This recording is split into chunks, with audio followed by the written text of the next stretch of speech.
Из 6500 обратившихся за юридической помощью большую часть составили женщины. Самыми актуальными вопросами стали оформление наследства и земельных участков.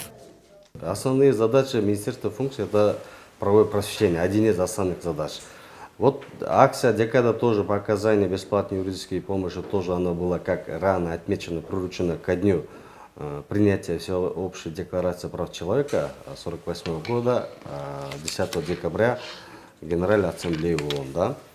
Вот правовое просвещение, оказание бесплатной юридической помощи, защита прав и интересов свободы граждан. Это как раз таки эти мероприятия осуществлялись в рамках «Декады». Для оказания юридической консультации во время декады было привлечено 450 адвокатов и юристов. Более чем 300 гражданам назначены адвокаты для оказания профессиональной помощи в рамках уголовных дел. И здесь очень важно отметить, чтобы для наших граждан было понятно, адвокаты – это не государственные адвокаты, и вообще нет понятия государственный адвокат.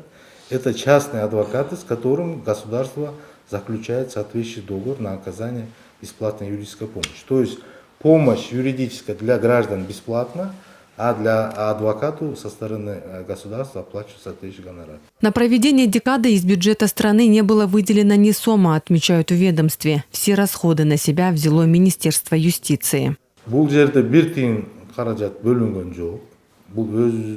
Это ежегодное мероприятие, которое организует наше министерство. Здесь мы не тратим ни копейки из госбюджета. Однако наши доноры всегда помогали с покупкой канцелярских товаров и дополнительных расходов на изготовление буклетов, плакатов. Но в этом году мы провели декаду без посторонней помощи.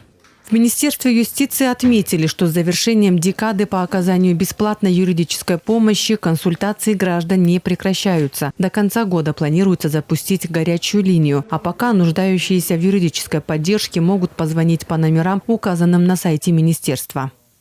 Чезгуля Теева, Самат Долотаконов, 5 канал.